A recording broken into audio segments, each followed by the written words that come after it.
107,9 Radio Komunitas KKFM kembali hadir bersama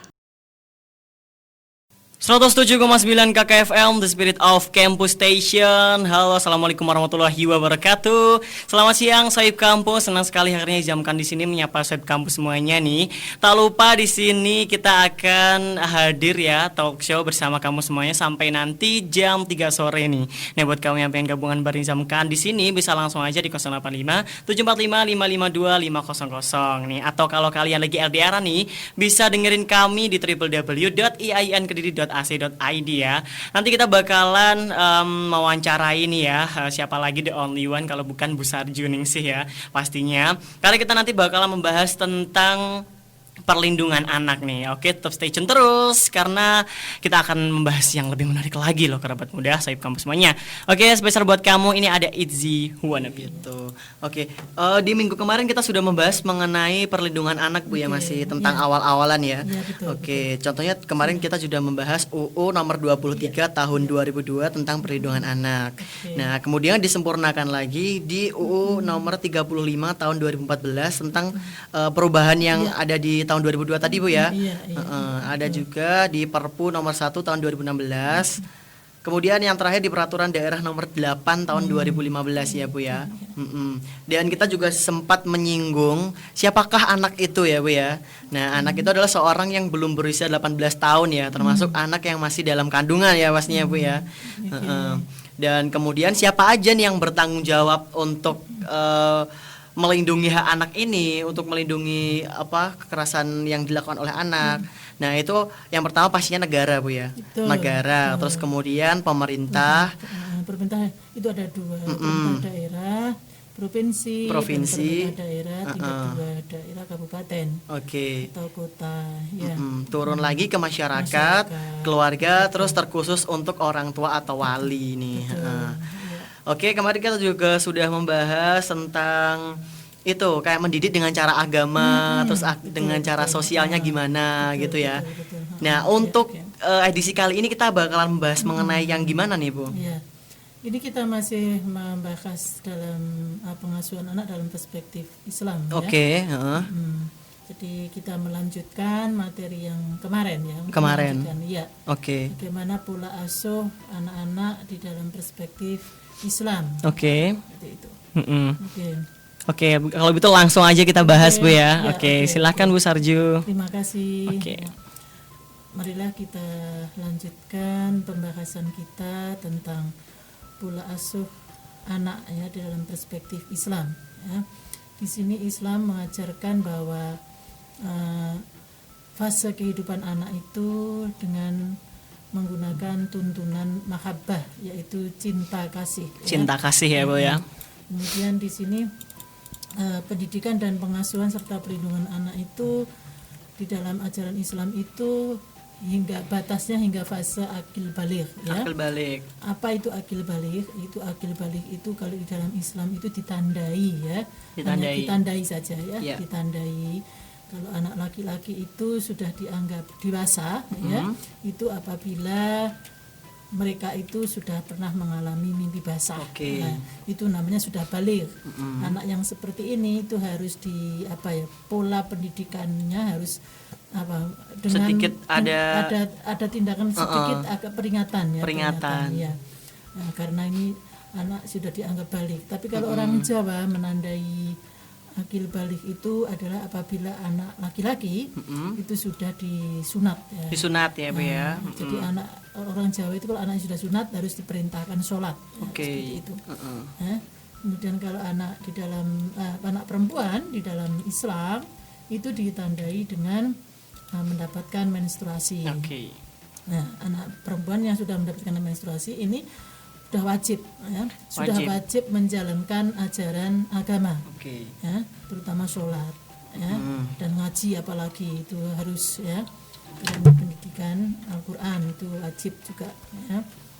Kemudian lebih jauh sebenarnya ya, dimulai dalam Islam itu dimulai dari dalam kandungan ya, ya Bu ya. Dalam kandungan itu sudah dikondisikan ya, kalau ibunya itu harus sudah banyak melakukan ikhtiar batiniah ya, misalnya harus banyak mendekatkan diri kepada Allah dengan cara misalnya banyak puasa Senin Kemis ya, banyak ibadah, banyak berdoa ya, banyak baca Al-Qur'an.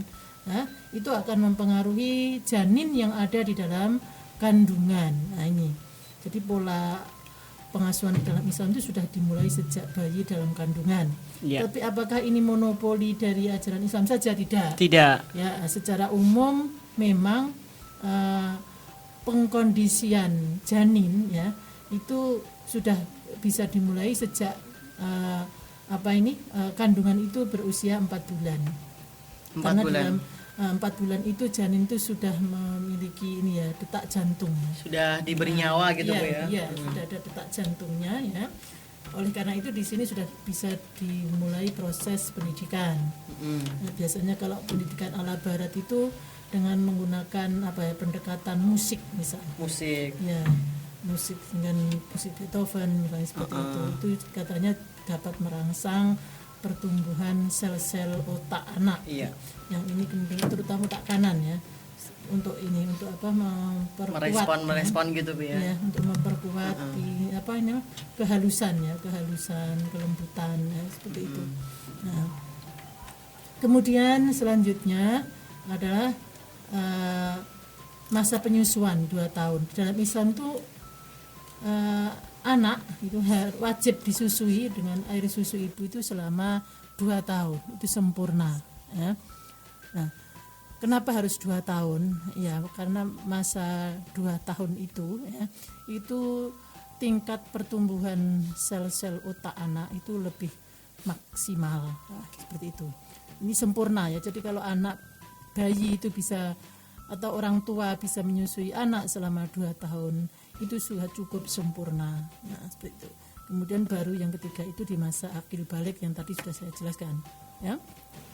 Tapi semuanya itu harus menggunakan pola pendekatan yang kasih sayang, ada cinta, ada perhatian, ada penghormatan kepada hak-hak anak, lemah lembut, kemudian sopan, ya, penghargaan terhadap pandangan anak. Jadi orang tua juga harus bisa menghargai pendapat anak, ya, tanpa melakukan kekerasan dan eksploitasi, ya, seperti itu. Ya, ini adalah pola-pola atau bentuk-bentuk pola pengasuhan anak di dalam ajaran Islam. Iya, benar sekali, Bu. Kemudian di sini ada faktor-faktor yang dapat mempengaruhi perilaku anak, ya. Karena di sini anak itu, kalau kemarin saya jelaskan bahwa anak itu seperti cermin, ya. Seperti cermin, ya, Bu. Cermin orang tua, ya, atau orang tua merupakan cermin anak ini. Jadi timbal balik seperti itu. Jadi di sini faktor-faktor yang bisa mempengaruhi perilaku anak diantaranya adalah perilaku ayah dan ibu. Nah, ini penting ya, Bu, ya, ini karena figur yang paling utama dan pertama bagi anak itu adalah ayah dan ibu. Maka kalau ayah dan ibu itu menginginkan anak yang memiliki perilaku yang baik, yang sopan, maka harus dimulai dari diri bapak dan ibu itu. Iya. Nah, kemudian di sini lingkungan, ya, lingkungan ini luas pengertiannya, ya, bisa keluarga besar atau dari masyarakat atau dari tayangan-tayangan televisi atau dari teknologi informasi, itu namanya lingkungan. Di sini kenapa sekarang di televisi kita, ya, televisi Indonesia ini tayangan anak-anak itu sekarang sangat-sangat kecil jumlahnya, ya. Bisa dihitung gitu, Bu, ya. Betul. Di sini anak-anak itu kurang mendapatkan hiburan melalui televisi ini. Ya. Sekarang itu, ya, namanya pemodal investor itu lebih banyak memperhitungkan keuntungan bisnis gitu, Bu, ya. Betul. Lebih ke bisnis televisi gitu. Tayangan anak-anak ini mungkin kurang menguntungkan bagi mereka, ya. Seperti itu. Nah, inilah kemudian sekarang anak-anak kita itu banyak yang mengkonsumsi tayangan-tayangan untuk orang dewasa. Sehingga yang terjadi adalah di dalam mindsetnya itu bahwa di masyarakat itu isinya adalah problem-problem orang dewasa. Sementara problem-problem anak itu di dunia anak-anak ya itu kurang diberi referensi. Yes, benar seperti itu. sekali. Ya. Kemudian masyarakat sekarang ini cenderung cenderung abai ya dengan kepentingan anak. Ya. Karena apa? Tingkat kesibukan orang dewasa ini menyita perhatian orang dewasa terhadap kepentingan anak. Sekarang itu kan orang dewasa itu berpikir bahwa apa yang dibutuhkan anak sekarang itu adalah terpenuhinya kebutuhan-kebutuhan yang bersifat material. Ya. Ketika anak sudah dicukupi kebutuhan sandang pangannya, ya, itu dikira semuanya sudah cukup. Dikira anak sudah bisa happy, sudah bisa sejahtera. Ternyata belum, Bu ya. Belum, ya masih belum. Karena apa? Di sini anak-anak juga mengalami apa yang disebut dengan kekosongan batin ya. Iya. Jadi sentuhan kasih sayang, perhatian, penghargaan pada dari orang tuanya itu sangat kurang. Nah, inilah kemudian anak-anak ini kehilangan momen yang sangat berharga di masa anak-anak.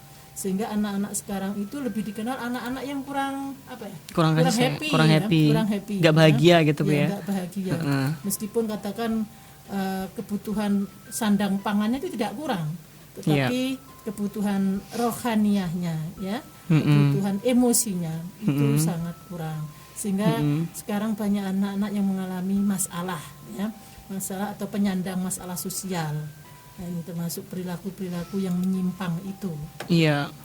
Nah, seperti itu. Sebenarnya perlu banget ya, Bu ya, ini diperhatikan gitu. Betul. Perlu, ini adalah sesuatu yang krusial gitu.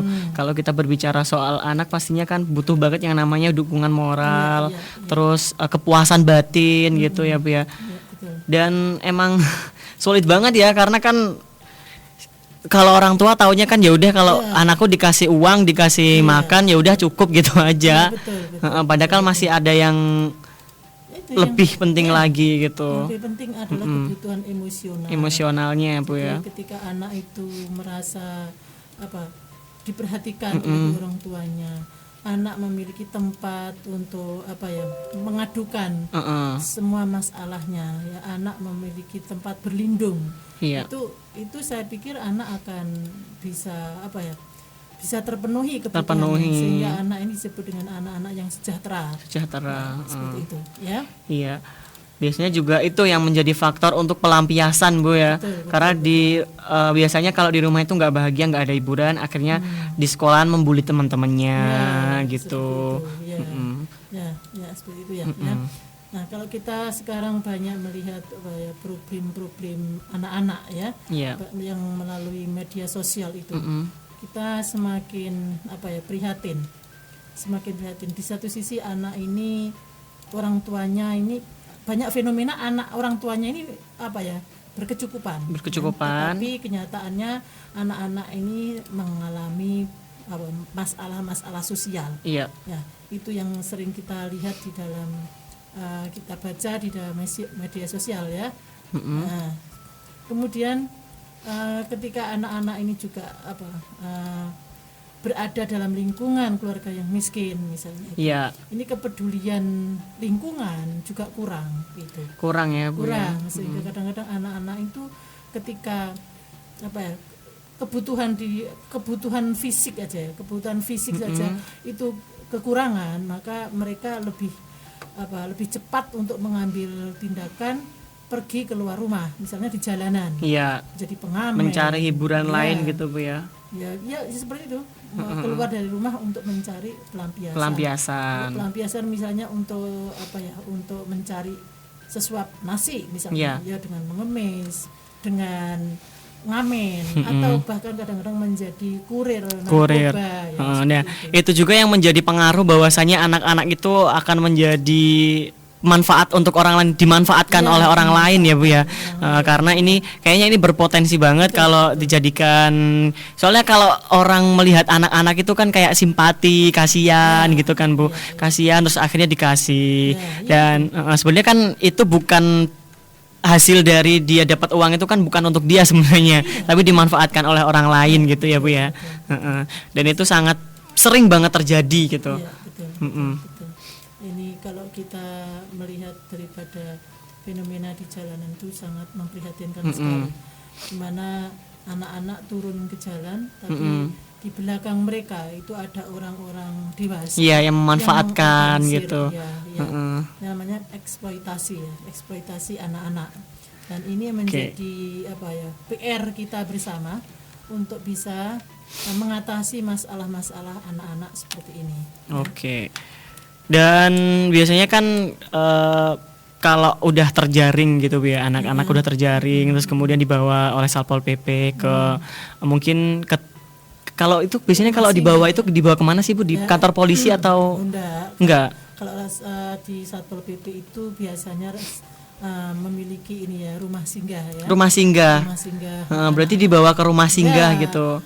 Yang saya tahu yang di Kota Kediri ini Satpol PP itu kalau menangkap anak-anak itu justru anak-anak ini dibuat happy ya. Oh, berarti dibawa dihibur gitu ya, Bu ya. Ini dibawa ke Satpol PP, diidentifikasi dulu ya, di administrasinya dipenuhi dulu ya. Kemudian mereka coba suruh mandi. Oke, dirawat lah gitu Bu ya. Iya, bajunya diganti. Oh, gitu. Saya baru tahu malahan Bu. Dikasih makan gitu. Selalu didata gitu ya, Bu ya. Terus nanti diantar kepada orang tuanya.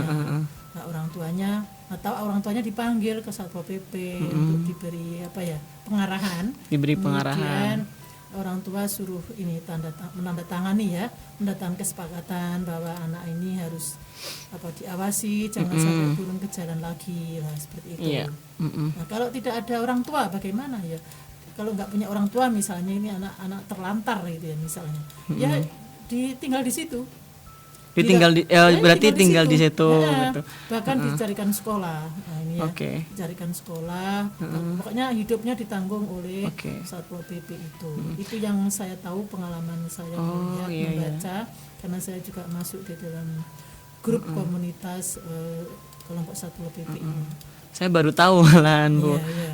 Dan berarti pandangan mengenai kalau diangkut ke Satpol PP, biasanya kan kalau diangkut Satpol PP itu kan lari-lari gitu kan Bu ya. Oh, lari-lari. Itu mereka memang ketakutan. Padahal nggak diapa-apain. Padahal nggak diapa-apain. Katakan dicatat lah di Satpol PP. Malah dirawat ya di situ Bu ya. Ini pernah ada ya anak. Pernah ada.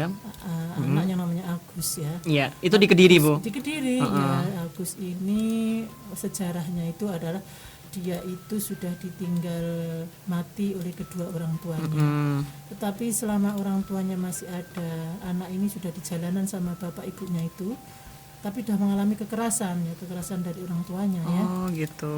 Tapi ketika orang tuanya meninggal, dia itu hidup sendirian di jalanan pada usianya baru 4-5 tahunan ya. 4-5 tahun. Dia hidup di jalanan sendiri dengan ini mencari makanan sendiri gitu. Iya, dengan caranya ya minta-minta, kemudian kadang-kadang dengan sedikit agak nakal. Sebentar Bu, mencuri, sebentar. gitu. Sebentar. Itu masih ada orang tua? Sudah nggak ada. Berarti sudah tidak ada orang tua. Sudah yatim piatu. Tidak ada wali atau siapa yang merawat? Nah, itu nggak ada. Nggak ada Bu ya. Keluarganya waktu itu katanya sih ceritanya dia sudah diantar ke ini ya, ke keluarganya. Tapi istilah kayak neneknya, pamannya gitu ya. Tapi anak ini udah nggak tahan ya. Nggak tahan. Karena sudah biasa hidup di jalanan, kemudian dia harus dirawat di rumah, yang harus tinggal di rumah terus. Kayaknya nggak tahan, lari lagi ke Kediri. Akhirnya lari. Iya. Itu rumahnya Nganjuk ya. Nggak tahan di keluarga ini, lari lagi ke Kediri, ditemukan lagi oleh Satpol PP, kemudian oleh Satpol PP dirawat, dicarikan orang tua asuh gitu. Dan alhamdulillah juga banyak orang yang simpatik dengan anak ini ya, karena ya sebagai yatim piatu yang sudah tidak punya siapa-siapa sehingga mengundang rasa empati banyak orang itu ya.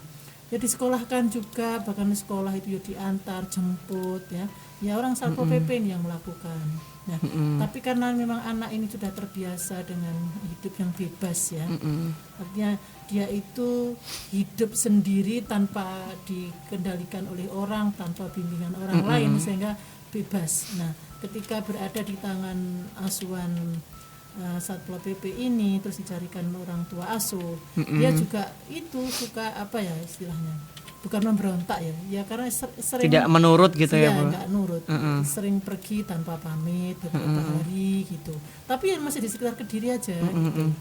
Nanti ditemukan Satpol PP lagi, dikembalikan lagi kepada orang tua asuhnya, kembali lagi ke jalan seperti itu ya. Emang sulit ya, Bu. Ya karena ini anak ini sudah terpapar hidup di jalanan Iya. yang bebas, yang serba keras itu ya, sehingga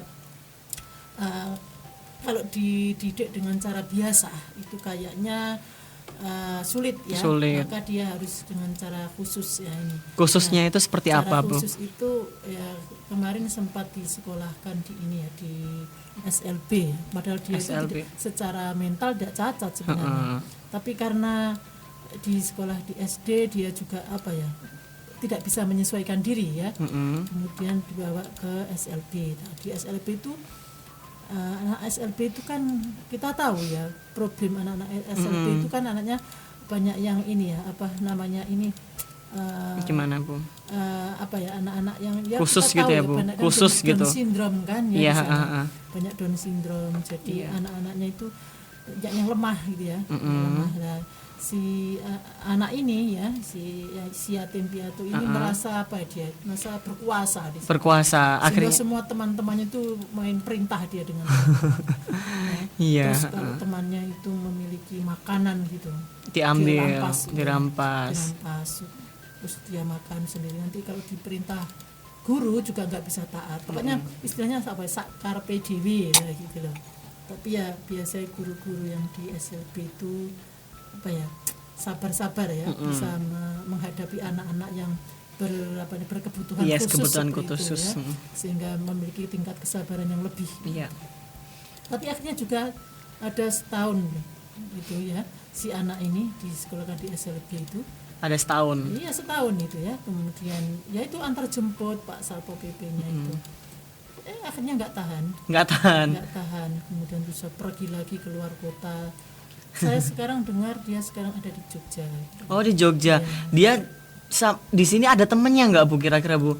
Ya temannya ya di SLB itu. Di SLB. Selain itu dia nggak ada teman lain atau Ya, mungkin yang paling sering berinteraksi dengan dia ya ini bapak-bapak yang ada di Satpol PP itu. bapak-bapak di Satpol PP ya? Itu iya. Ini. Jadi karena apa ya, Satpol PP kan ya orang dewasa ya. Mungkin dia juga merasa temanku kok dewasa semua ya gitu, nggak punya teman yang satu seusia ya, sebaya, sehingga dia nggak betah gitu. Kemudian di SLB juga begitu, kok tengok kanan kiri kok temannya Down syndrome semua gitu, mungkin menjadi juga nggak betah ya, seperti itu. Nah, ini adalah problem anak-anak jalanan yang pernah yang kita lihat ya, seperti itu. Tapi saya cuma hanya sekarang ingin mengapresiasi sampai sejauh itulah ya kinerja Satpol PP itu dalam melindungi anak-anak di jalanan gitu ya. Iya. Karena mereka mungkin ya pertama kali misalnya pengamen ya, ditangkap polisi itu agak Satpol PP itu agak takut. Agak takut. Agak takut ya, tapi ketahuilah bahwa nanti Satpol PP itu sangat manusiawi cara menangani anak-anak yang seperti ini ya. Mereka juga memiliki empati yang sangat kuat untuk bisa menangani anak-anak yang berkebutuhan khusus ini. Kan memang Satpol PP itu kan apa ya, yang dihadapi stakeholdernya kan ya orang-orang bermasalah gitu. Sehingga ya begitulah pola kerja dari Satpol PP itu, banyak menabur empati seperti itu ya. Mungkin ada lagi yang perlu ditanyakan, Izam? Bisa langsung aja, Bu, nanti Langsung ya. Oke. ke materi selanjutnya aja ya, Bu ya. Ya, oke. Nah, kemarin kita sempat membahas tentang masalah penanganan kasus yang teritorial ya, territory intervention itu ya. Maka itu adalah bahwa itu menghadapi kondisi anak-anak yang mengalami risiko serius dan kekerasan atau eksploitasi itu ya, dengan penelantaran ya.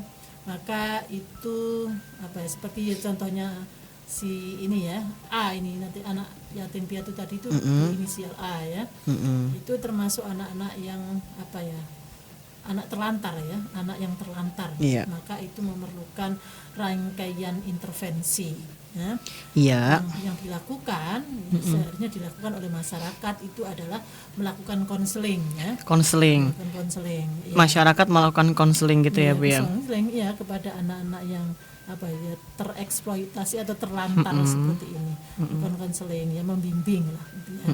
Kemudian memberikan apa nasihat, pengarahan kemudian gitu. monitoring ya. Setelah dikonseling ya, kemudian dimonitoring ya, Iya. seperti itu. Ya, tidak hanya konseling saja tanpa monitoring, karena kita harus selalu mengawasi mereka sampai sejauh mana tingkat keberhasilan pendampingan masyarakat ini kepada anak-anak yang tereksploitasi itu atau anak-anak yang terlantar.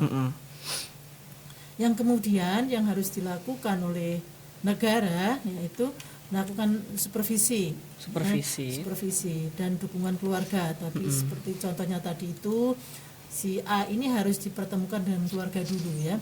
Sebelum diasuh oleh orang lain, si A ini harus dipertemukan dengan keluarga dulu. Apakah si A ini mau untuk bisa hidup bersama keluarganya?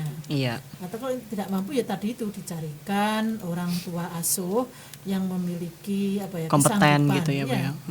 Ya, orang tua asuh tidak hanya sekedar orang tua asuh, tapi juga harus dilihat daripada kemampuan calon orang tua asuh ini. Apakah orang tua asuh ini memiliki kemampuan untuk misalnya menafkahi si A ini atau membiayai pendidikannya. Jadi mencari orang tua asuh juga tidak sekedar orang yang asal mau merawat, tapi juga harus diperhitungkan kemampuannya dari keluarga calon orang tua asuh itu. Kemudian juga begitu, negara juga memiliki kepentingan untuk melakukan pendidikan orang tua. Artinya setelah anak A ini mendapatkan orang tua asuh, maka negara juga harus selalu mendampingi. Tidak langsung diserahkan begitu saja, tapi harus selalu diadakan mengontrol, tetap terus mengontrol gitu, Bu ya. Ada pendampingan terhadap orang tua asuh ini. Ya. Kemudian melakukan konseling juga, jadi anak ini juga harus selalu dikonseling setiap hari, atau kalau tidak setiap hari mungkin ya haruslah ada pertemuan secara rutin dari pihak pemerintah ini, kata konsultan ya, konsultan anak ini dengan anak-anak yang terlantar tadi itu. Kemudian ada semacam ini juga terapi penyembuhan ya. Terapi penyembuhan. Terapi penyembuhan ini adalah dimaksudkan untuk bisa menyembuhkan luka-luka batin yang dialami oleh anak-anak yang terlantar itu. Anak-anak yang terlantar itu kan kalau merasakan kekecewaan ya, kekecewaan terhadap ya mungkin orang tuanya atau keluarganya, atau kecewa dengan masyarakat, kok hidupku kok menjadi seperti ini ya, kenapa kok tidak seperti orang lain. Ini kan bisa membuat anak-anak itu mengalami katakan cacat ya, cacat. Kekecewaan yang mendalam gitu, Bu ya. Atau luka gitu ya. Luka batin ya. Ini perlu ada terapi penyembuhan, perlu ada pendampingan.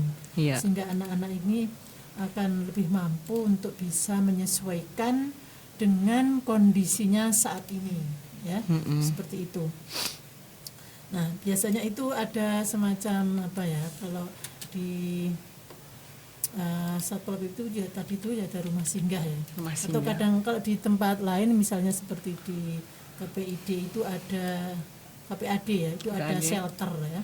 Ada shelter itu ada kayak panti sementara gitu ya. Sifatnya sementara saja ya, untuk ini ya, untuk pengasuhan alternatif. Jadi mungkin waktunya terbatas, misalnya sebulan 2 bulan. Kalau saya contohkan tadi seperti si A tadi itu dia sampai 1 tahun di rumah panti. Sampai 1 tahun ya, Bu ya. Sampai 1 tahun berada di rumah singgah itu ya. Nah, terus kemudian sebentar, Bu, itu berarti selama 1 tahun ini dia sudah kabur, Bu. Ya selama 1 tahun kan disekolahkan. Disekolahkan, ya. terus SPP. Kemudian ini semuanya ditanggung oleh pemerintah ya, biaya hidupnya, seragam dan segala. sampai Ya, sekarang. Ya sekarang ini karena dia sudah pindah lagi kan ya. Pindah lagi Itu dulu kabur juga. kabur juga ya Bu ya. Kabur, terus sampai ke sekarang di Jawa Tengah di Jogja itu kan. Di Jawa Tengah. Terakhir saya mendengar ini di Jogja itu pun juga bukan keluarga ya, artinya ya orang lain juga. Tapi mudah-mudahan di sana dia juga ditangani oleh dinas Satpol PP itu mungkin ya, Iya. atau dinas sosial. Banyak sekali di daerah itu dinas-dinas yang mengenangani anak-anak yang terlantar seperti ini, itu banyak sekali ya. Iya. Iya Bu. Nah, mungkin itu untuk sementara bisa nanti kita sambung lagi. Oke. Ya. Oke, jangan kemana-mana, nanti kita sambung lagi. Ini kita break sebentar Bu ya. Ya. Oke, spesial buat kamu ini ada Love Sick Girls. 107,9 KKFM, The Spirit of Campus Station. Halo Sahib Kampus, sudah barengan Nizamkan dan juga Bu Sarjo ya. Tadi kita udah membahas sedikit ya Bu mengenai anak, perlindungan anak dan juga ada beberapa contoh anak yang mungkin ada di sekitar kita gitu loh Bu ya. Bagaimana penanganannya gitu. Tadi kita udah sampai mana Bu? Kita sudah sampai di tingkat penanganan anak-anak yang Iya. terlantar tadi itu ya, Iya. tentang konseling anak ya. Iya, oke. Silahkan mungkin dilanjut lagi Bu. Iya. Sebelumnya kita nanti di segmen ini kita akan membahas apa Bu? Ya, ini sekarang kita akan membahas tentang kelembagaan pelindungan anak di Indonesia ya. Karena kan sering ada semacam pemahaman yang tumpang tindih antara lembaga kementerian Iya.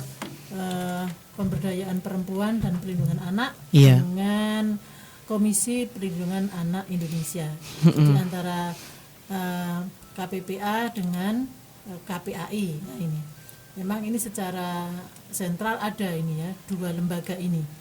Ya, lembaga yang pertama yaitu Kementerian Pemberdayaan Perempuan dan Anak ini, KPPA ini adalah memang memiliki menteri ya, menteri Pendaya-gunaan Perempuan, Iya. pemberdayaan perempuan dan pelindungan anak ini ada memang ya. Tapi kemudian yang satu berbentuk komisi ya, Komisi Nasional Perlindungan Anak Indonesia atau KPAI itu ya. Nah, ini seringkali orang memahami secara fungsionalnya antara 2 lembaga ini ada semacam tumpang tindih gitu ya, tentang tugas dan fungsi mereka. Iya. Ya.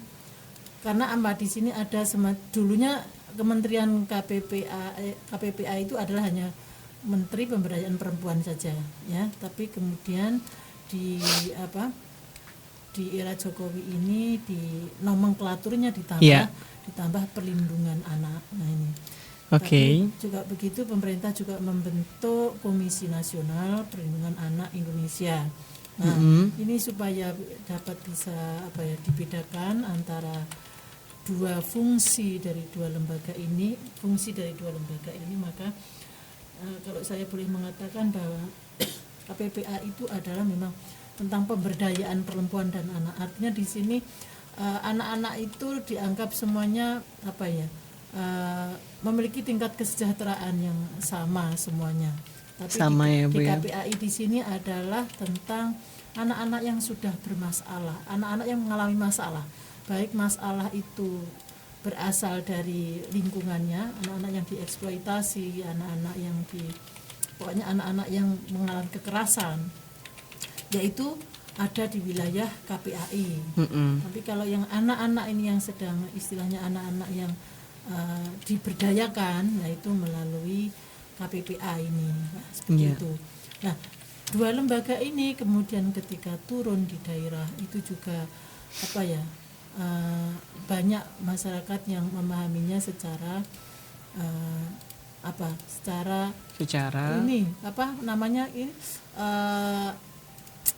dianggap kedua lembaga ini tuh fungsinya itu tidak ada bedanya, sehingga kayaknya itu kok 2 lembaga ini saling berebut wilayah kekuasaan.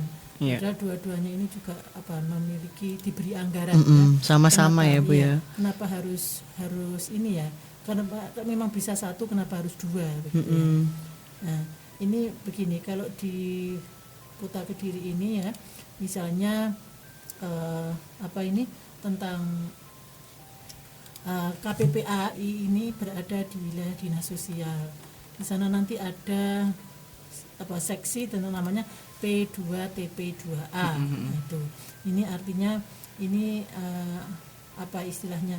Ini berada pada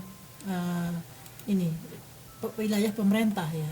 Wilayah pemerintah ini berarti kalau di pusat itu sama dengan Kementerian Pemberdayaan Perempuan dan Perlindungan Anak ya, seperti itu. Nah, kemudian di dinas sosial, kalau di daerah ya dinas sosial itu ya ini ada P2TP2A ini biasanya ada di kementerian ini. Kalau zaman dulu itu ada BKKBN ya. BKKBN itu ada seksi ini P2TP2A. Tetapi di dinas sosial itu juga ada tentang perlindungan anak-anak ya, seperti itu. Tapi tidak hanya di situ saja, di Satpol PP juga ada perlindungan anak. Kemudian di kepolisian itu juga ada perlindungan perempuan dan anak ya. P2A istilahnya kalau di kepolisian itu. P2A ya Bu ya. Ini biasanya khusus untuk menangani masalah-masalah yang menjerat perempuan dan anak-anak itu ada di wilayah P2A ini di kepolisian. Ya. Jadi ketumpang tindihan yang seperti itulah kadang-kadang tidak dipahami oleh masyarakat. Tapi sebenarnya lembaga-lembaga ini memiliki tugas dan fungsi yang ya berbeda, jelas berbeda ya. Kalau di kepolisian itu memang sudah jelas-jelas ini menangani perempuan dan anak yang sudah kesandung masalah kriminal gitu Bu ya. Atau dikriminalkan gitu ya. Dikriminalkan. Yang mengalami tindakan kriminal atau dikriminalkan. Ya, seperti itu. Nah, kalau yang di P2TP2A ini adalah untuk pemberdayaan perempuan dan anak-anak seperti itu. Kalau yang di ini KPAI ini yang di daerah KPAID namanya itu adalah memang untuk anak-anak yang sedang anak-anak yang sedang mengalami masalah sosial, sedang mengalami masalah sosial seperti itu ya. Nah kemudian sekarang bagaimana caranya melakukan pelindungan anak yang berbasis sistem ya? Sistem, maksudnya sistem di sini gimana Bu? Ya gini, artinya bahwa lembaga-lembaga tadi itu seharusnya bisa menyelesaikan tugas dan fungsi masing-masing itu secara terintegrasi satu sama lain. Jadi saling sinkron gitu Bu ya. Saling sinkron. Sistem. Jadi seakan-akan mereka tidak bekerja di bidang masing-masing. Tidak berjalan satu-satu gitu Bu ya. Nah, itu yang salah sebenarnya ya, yang biasa diterapkan itu seperti itu, padahal itu tidak benar gitu ya. Kurang maksimal. Anak-anak kurang maksimal gitu. Meskipun banyak lembaga, tetapi ketika tugas dan fungsi mereka itu bersifat masing-masing, tidak terintegrasi, maka kemudian perlindungan perempuan dan anak ini menjadi tidak maksimal seperti itu ya. Kenapa harus tersistem itu karena pelanggaran ya, maraknya pelanggaran anak-anak ya. Pelanggaran anak-anak. Maraknya pelanggaran anak-anak ini pelanggaran yang dilakukan oleh anak-anak gitu ya Bu ya. Ya. Tidak hanya dilakukan oleh anak-anak tapi juga korbannya anak-anak. Anak-anak menjadi korban. Iya. Kemudian ini belum menggunakan penyelesaian dengan sistem yang terorganisir tadi itu. Kemudian dengan pendekatan sistem misalnya, pendekatan sistem ini pendekatan yang terpadu ya, memandang suatu objek, kasus atau masalah perlindungan anak itu bersifat interdisiplin sebagai bagian dari satu sistem tadi itu. Jadi artinya ketika anak-anak bermasalah dan anak-anak yang dipermasalahkan, kemudian anak-anak yang terlantar, ini harus dilakukan dengan pendekatan yang interdisipliner dari berbagai pendekatan, misalnya kalau ilmu pengetahuan dari berbagai disiplin ilmu. Iya, misalnya disiplin seperti ilmu, itu, Bu ya. Bisa dari ilmu hukum, pendekatannya bisa dari ilmu Sosial, bisa agama dari gitu ilmu ya. pendidikan, bisa dari ilmu agama dan sebagainya. Iya. Nah, seperti itu namanya pendekatan secara interdisiplin. Disiplin. Ya. Kemudian yang ketiga adalah cara pandang. Cara Cara pandang. pandang menyikapi masalah ya, diperlukan analisis sistem dan penyelesaian yang berbasis sistem tadi itu. Ketika anak-anak ini mengalami masalah, maka seharusnya itu pendekatannya adalah pendekatan yang sistemik ya. Sistemik. Ya kalau misalnya salah satu contoh misalnya seperti yang saya contohkan tadi, anak-anak terlantar, anak-anak yang sudah yatim piatu ya. Anak-anak yang sudah yatim piatu ini adalah anak-anak yang sudah tidak memiliki apa-apa ya. Artinya rumah tinggal tidak punya, Orang tua tidak punya. sudah tidak punya, maka kemudian cara pendekatan mereka adalah secara integratif. Integratif bahwa itu anak ini bahwa anak ini harus dilakukan dengan berbagai cara ya. Secara pendidikan mereka anak ini harus diasuh layaknya pengasuhan orang tua. Ya memang sulit ya. Iya. Kalau mengasuh bukan anak sendiri kemudian harus diperlakukan seperti anak sendiri memang sulit, tapi bagaimanapun ini adalah suatu kebutuhan anak, bahwa pola pendekatan pendidikan yang seperti pola asuh orang tua itu sangat dibutuhkan. Sangat dibutuhkan Apa sekali itu ya, Bu pola ya. asuh orang tua? Itu ya karena apa ya? Semacam kedekatan emosional, Emosional. penuh perhatian, kemudian kasih sayang ya, kasih sayang ini yang paling penting. Penting sekali, Bu ya.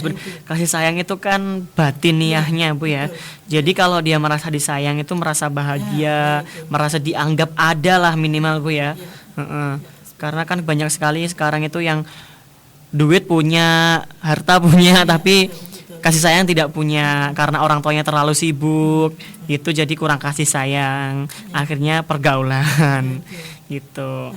Kemudian untuk bisa anak ini bisa mandiri, berarti ini pendidikannya harus berbasis pendidikan yang berbasis keterampilan. Keterampilan. Ya? Misalnya anak ini harus disekolahkan di sekolah teknik misalnya, supaya anak ini memiliki keterampilan nanti setelah lulus, ya, sehingga hasil belajar ini, hasil pendidikan ini bisa menjadi modal hidup, ya, bisa menjadi modal hidupnya, gitu. Nah, yang seperti inilah yang seharusnya itu dilakukan. Jadi pola pendekatan itu secara integratif, ya seperti itu, ya. Kemudian selama ini yang kita temukan, karena masing-masing lembaga tadi itu berdasarkan program kerja, di mana program kerja itu berbasis anggaran. Oleh karena itu seringkali yang dilakukan itu adalah pendekatan yang tidak tersistemik. Tidak tersistemik. Iya, berbasis anggaran soalnya. Iya. Ya kalau tahun depan ada anggaran lagi, kalau Kalau tidak ada ada, berarti ya tidak bersambung. selesai. Iya, seperti itu, terputus akhirnya. Ya, sehingga sementara penanganan anak-anak yang seperti ini tuh harus berkelanjutan. Gitu. Ya. Emang tersistematir gitu, Bu ya, sistematis gitu ya, Bu ya. Nah, ini. Kemudian berikutnya adalah contohnya lagi misalnya kekerasan yang dialami anak di dalam ruang sekolah misalnya. Ya, ini juga harus bisa dilakukan dengan pendekatan yang terintegratif. Kalau kemarin saya menjelaskan kekerasan sekolah, seringkali itu menghadirkan konflik baru, yaitu konflik antara guru dengan wali murid misalnya. Iya. Nah sekarang coba saya ingin menjelaskan, sekarang ketika kekerasan itu terjadi di ruang sekolah, bagaimana kalau kita ini sekarang melihat dari perspektif gurunya. Dari perspektif gurunya, gimana gitu ya, Bu ya. Misalnya, kenapa sih Bu Guru ini cara menangani anak-anak kok dengan melakukan kekerasan misalnya. Nah, bukan berarti kita mengabaikan kepentingan anak, tapi kita coba dulu, kita lihat dulu dari perspektif guru apa alasannya. Guru ini melakukan kekerasan. Biasanya emang anaknya itu nakal gitu Bu ya. Ini kan perlu kita dengar. Perlu kita dengar. Kita dengar dari guru, dari perspektif guru itu seperti apa. Dan kemungkinan juga di luar tugas mengajar, guru ini memiliki tekanan-tekanan tekanan-tekanan sosial misalnya di rumahnya misalnya, atau di lingkungan masyarakat yang mengalami tekanan sosial. Nah ini perlu kita dengar yang seperti ini, sehingga kemudian penanganannya tidak selalu menggunakan hukum misalnya, bahwa guru ini kemudian diberi sanksi, guru ini harus diperiksa penjara gitu. Enggak Bu ya. Tidak harus seperti itu. Ya, dari penanganan masalah atau kekerasan kepada anak ini harus tersistemik tadi itu. Jadi tidak harus selalu memojokkan guru dan tidak harus selalu memojokkan murid. Dua-duanya harus selalu didengar, dilihat kepentingannya dan sebagainya. Seperti itu. Barangkali ada pertanyaan? Oh ya Bu, kemarin itu kan kita ada demo kan Bu ya, demo yang terjadi beberapa hari beberapa hari kemarin. Nah itu banyak sekali juga anak-anak yang terjun Bu, anak-anak di bawah umur itu STM ya kalau kita ngomong ya, anak-anak STM turun ke jalan gitu. Dan kita sebagai guru juga nggak bisa mengontrol, soalnya kan tidak masuk jam sekolah. Dan ternyata mereka tuh janjian di luar sepengetahuan sekolahan gitu, pihak sekolah gitu. Inilah resistensi di masa anak ya. Sebenarnya demo yang kemarin itu sebenarnya masalah ini ya, masalah aturan norma kerja ya. Nah anak-anak yang masih sekolah itu yang ikut demo itu apa sudah pernah membaca Omnibus Law-nya itu? Kemudian apakah kalau sudah misalnya baca buku yang setebal sampai 1023 halaman itu apakah dipahami, apakah bisa dimengerti? Kemudian yang ketiga adalah apakah anak-anak yang sekolah ini memiliki tujuan? Apa maksud daripada ikut-ikut demo itu?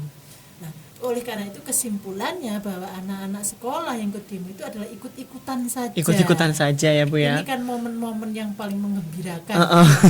Bisa euforia. Bisa bebas menyampaikan apapun yang ingin dikatakan secara bebas. Momen-momen yang paling ditunggu-tunggu kan begitu ya. Meskipun kemudian hasil daripada demo itu banyak merugikan masyarakat ya. Dan ini memang justru juga dimanfaatkan oleh orang-orang yang tidak bertanggung jawab. Misalnya anak-anak ini dimanfaatkan, dibayar aja 50.000 misalnya untuk bisa mau turun ke jalan. Supaya apa ya, karena mereka memiliki agenda khusus ya dengan demo itu gitu. Nah yang seperti ini itu saya harapkan untuk ke depan ini jangan sampailah anak-anak kita itu dikorbankan untuk turun ke jalan seperti ini. Ya.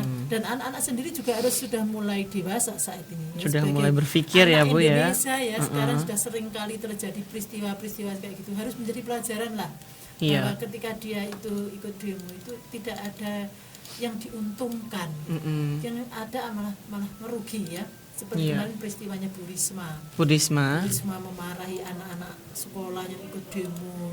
Kemudian Bu Risma menghadirkan orang tuanya di balai kota supaya anak-anak itu minta maaf, mencium kaki orang tuanya untuk minta maaf karena ikut demo. Ini adalah bentuk daripada keprihatinan kita bersama. Ya, terutama Bu Risma sebagai pemimpin ya, karena kemarin itu di kota Surabaya itu banyak fasilitas yang dirusak. Nah, yang merusak ini adalah anak-anak sekolah seperti ini. Padahal fasilitas itu kan ya dibangun dengan susah payah, dengan anggaran yang mahal. Tapi begitu mudahnya anak-anak ini merusaknya. Itu ya kekecewaan Bu Risma. Tapi juga tidak hanya Bu Risma saja, kita semua juga prihatin kalau ada peristiwa-peristiwa perusakan seperti itu gitu loh. Kalau memang mau demo ya silahkan demo, karena demo itu manifestasi daripada negara yang demokrasi, nggak apa-apa menyampaikan pendapat, tetapi harus tetap dengan cara yang santun, tetap dengan cara yang damai, tetap dengan cara yang bermartabat, sehingga tidak merugikan banyak pihak.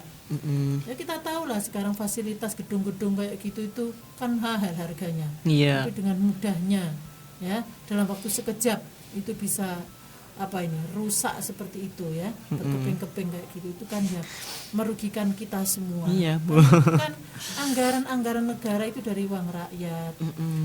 Uang negara itu dibayar dari pajak dari rakyat untuk rakyat, tapi kemudian Dirusak oleh rakyat. Rusak seperti itu loh kan ya.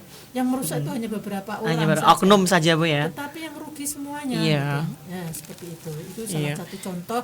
Makanya anak-anak itu khususnya remaja. Iya. Dari sekarang itu harus Dididik belajar, gitu ya, Bu ya. Belajar dari pengalaman yang sudah seperti ini, bahwa demo-demo itu harus memiliki tujuan yang positif.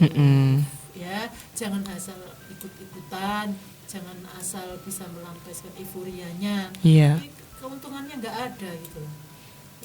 Yang ada adalah malah kerugian yang besar. Itu salah satu contoh. Iya, benar sekali, Bu. Ada lagi yang akan ditanyakan, Izam? Oke, bisa langsung aja, Bu, kita ke materi selanjutnya atau mungkin break dulu sebentar, Bu. Silakan. Oke, kita break sebentar aja ya, Bu ya. Ini kita nanti lanjut lagi di segmen ya. Oke, terus kita langsung membahas apa lagi, Bu? Sekarang ini kita akan membahas tentang langkah strategis ya. Untuk melindungi anak ya. Oke. Anak Indonesia. Ini kan sekarang pemerintah sedang menggalakkan ya untuk pembangunan Indonesia yang ramah anak. Oke, Indonesia ramah anak ya, Bu ya. Biasanya di kabupaten, kota itu juga ada gitu. Iya, ya ini seluruh nasionalnya, ini proyek nasional. Oke. Ya. Artinya ini keinginan kuat dari pemerintah pusat untuk bisa menciptakan Indonesia yang ramah anak. Ini karena apa? Ini dilatar belakangi oleh berbagai kasus ya yang menjerat anak-anak, kasus-kasus yang sangat merugikan hak-hak dasar anak untuk bisa hidup yang sejahtera. Nah, ini. Oleh karena itu di sini pemerintah memiliki niat baik untuk bisa mengangkat anak-anak Indonesia lebih bermartabat ya. Karena tindakan-tindakan yang kurang adil, kurang manusiawi dari orang-orang dewasa di lingkungannya. Ini. Oleh karena itu langkah strategis ini oleh pemerintah pusat melalui penganggaran yang ramah anak. Artinya di sini anak-anak mendapatkan porsi penganggaran yang relatif lebih besar dari sebelumnya. Karena ini menyangkut dengan berbagai macam problem anak-anak ya. Anak-anak yang mengalami trauma psikologis ya, anak-anak yang mengalami trauma fisik ini mendapatkan perlindungan pola penganggaran yang lebih baik sekarang ini ya.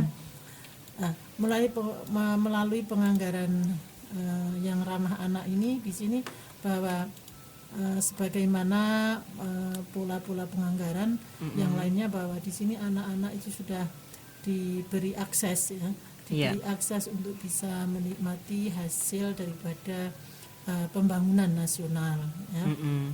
Misalnya gedung-gedung yang harus ramah anak ya, rumah sakit harus ramah anak ya, terus taman-taman ramah anak ya. gitu. Sekarang ini anak-anak mendapatkan perhatian atau porsi yang lebih baik oleh pemerintah ya. Karena ya ini tadi untuk bisa mengevaluasi dari program-program pembangunan sebelumnya ya, yang kurang bisa diakses oleh usia anak-anak.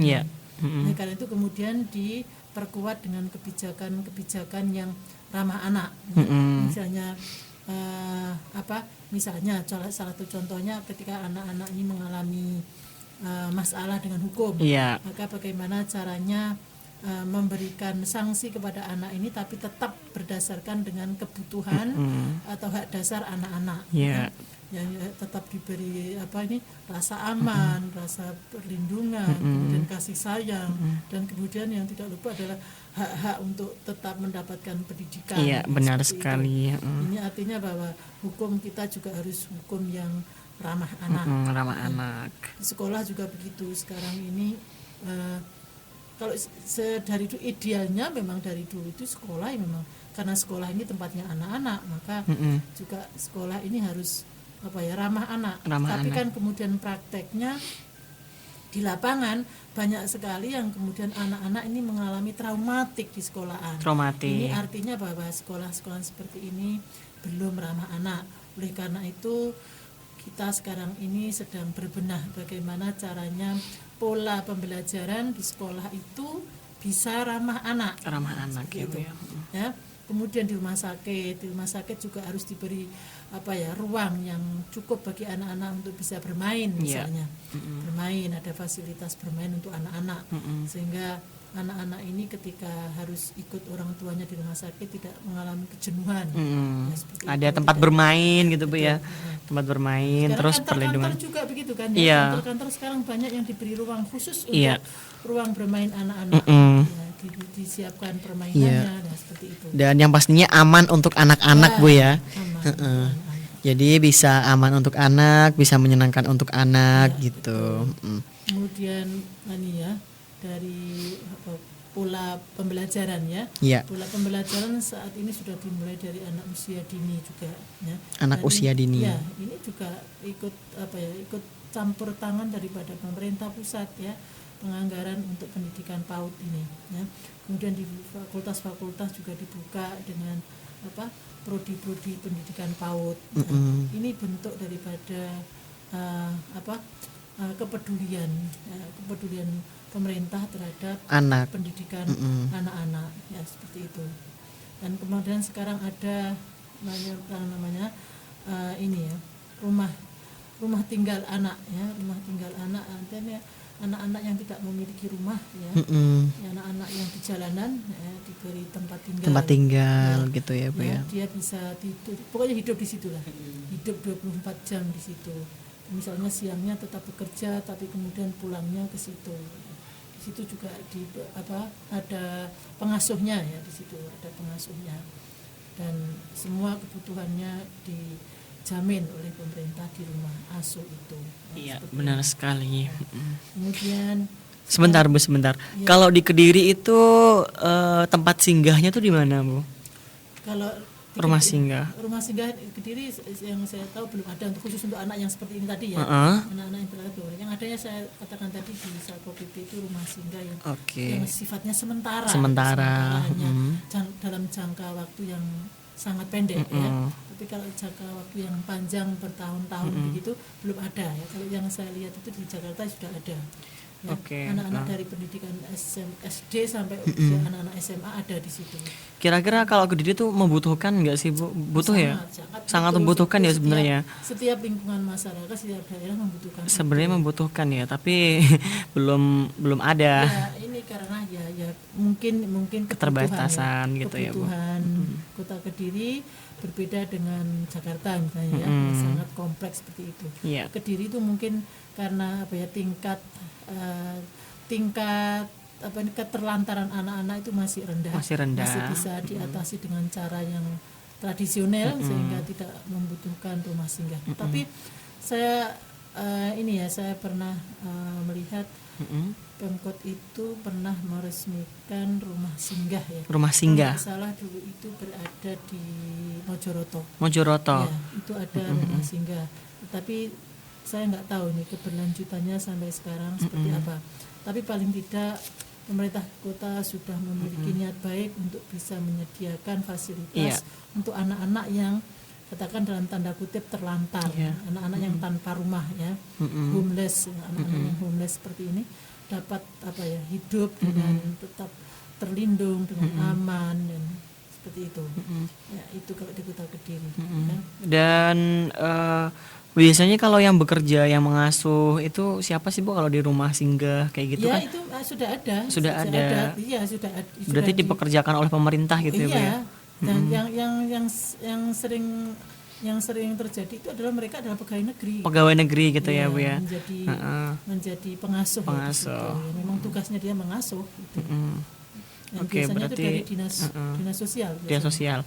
Berarti sudah dianggar oleh pemerintah, sudah diatur oleh pemerintah Bu ya. Betul. Sebenarnya sudah sekali ya, sudah pemerintah sebenarnya sudah sangat mendukung program layak anak seperti itu ya sebenarnya, tapi emang prakteknya aja yang sangat kurang maksimal gitu Bu ya. Ya, karena tadi itu setiap lembaga-lembaga tadi itu program kerjanya masing-masing itu kurang terintegrasi.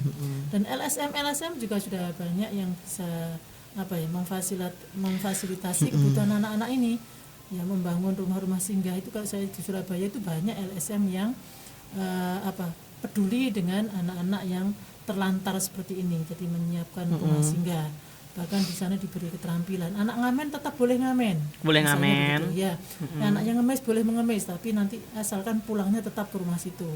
Sehingga di situ nanti dia tetap diberi jadwal belajar, jadwal kalau yang agama Islam ya diberi jadwal untuk ibadah, ngaji dan sebagainya. Artinya rumah singgah itu adalah rumah yang bisa digunakan oleh anak-anak yang homeless ini untuk tetap bisa mengembangkan dirinya, baik melalui perspektif ekonomi, agama, pendidikan, dan sosial, seperti itu. Ya, emang sangat dibutuhkan ya Bu ya. Artinya bahwa di sini antara pemerintah dengan masyarakat masing-masing telah berupaya untuk bisa memberikan fasilitas, ya, meskipun masih sangat terbatas, tapi itu bagi kita adalah niatan baik dan harus kita dukung ya Bu ya. Masalah maksimal atau belum itu berarti hanya tinggal prakteknya aja Bu ya. Bukan penganggarannya. Penganggarannya. Penganggarannya. Tapi penganggaran itu juga tidak ini ya, penganggaran itu bersifat subjektif. Berapapun anggaran yang diberikan itu kalau dibuat tidak cukup ya tidak cukup. Tapi kalau dibuat cukup ya cukup saja, gitu ya Bu ya. Ya. Dan dari dari lembaga-lembaga agama misalnya Muhammadiyah seperti NU sudah membuka panti-panti asuhan. Itu juga merupakan bentuk kepedulian, ya, dari kelompok-kelompok agama ini terhadap masalah duafa seperti ini, ya. Nah, artinya bahwa guyupnya antara pemerintah dengan masyarakat dalam rangka untuk bisa meningkatkan martabat anak-anak ini harus perlu kita apresiasi, kita hargai, kita dukung, semoga terus akan berkembang dan menyusul LSM yang memiliki kepedulian terhadap kehidupan anak-anak. Iya, benar sekali Bu. Mungkin sampai di situ ya yang perlu kita jelaskan tentang perlindungan anak. Sudah, Bu. Saya anggap untuk masalah perlindungan anak ini sudah cukup. Oke. Mungkin minggu depan kita akan membahas topik yang lain. Bisa dikasih tahu dulu nanti biar penasaran gitu. Ini kemarin begini. Kemarin saya sudah melakukan sosialisasi tentang SK Rektor IAIN tentang penanggulangan dan penanganan kekerasan dan pelecehan seksual di IAIN Kediri. Oleh karena itu saya memiliki kewajiban untuk bisa mensosialisasikan SK ini secara lebih luas.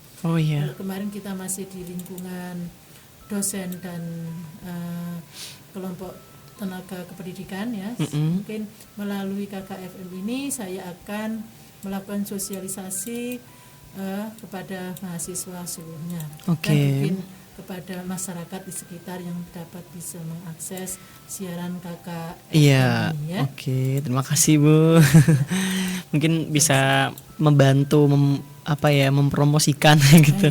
Ya paling tidak begini, cita-cita daripada SK Rektor IAIN ini yang terbaru adalah dalam rangka kita ingin menciptakan kampus kita yang lebih aman, lebih nyaman, dan lebih bermartabat. Iya, benar sekali Bu. Terima kasih Bu ya. Terima kasih. Nanti kita closingnya di segmen kelima aja. Bu Sarjo, kita ucapkan terima kasih. Terus hati-hati di jalan Bu. Ini kayaknya hujan ya ini tadi ya. Habis ini Bu Sarjo mau kemana nih? Iya, langsung pulang. Langsung pulang ya. Bawa mantel ya Bu ya.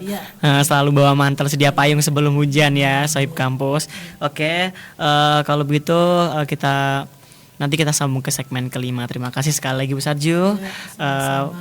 Saya mewakili Bu Sarjo untuk diri ya Bu ya. Mohon maaf bila ada salahnya. Terima kasih. Dan ini ada spesial buat Sohib Kampus semuanya. Ada Blackpink How You Like That. 107,9 KKFM, The Spirit of Campus Station. Halo Sohib Kampus, nggak kerasa kita udah di penghujung acara nih ya. Oke, tadi kita udah membahas mengenai perlindungan anak, kemudian hak-hak anak. Terus ada lagi sebenarnya siapa sih anak itu? Nah, anak adalah usia dari 18, kurang dari 18 tahun ya Sohib Kampus. Oke, setelah ini bakalan ada program spesial Kakak Movie, pastinya dengan announcer yang kece, tapi lebih kece Izam ya pastinya ya, sedikit gitu ya. Oke, kalau begitu mohon maaf ya bila Izam di sini salah kata. Kalau ada kurangnya maaf, kalau ada lebihnya saya ambil kembali ya. Oke, langsung aja Izam kan cabut. See you and get fresh. Wassalamualaikum warahmatullahi wabarakatuh.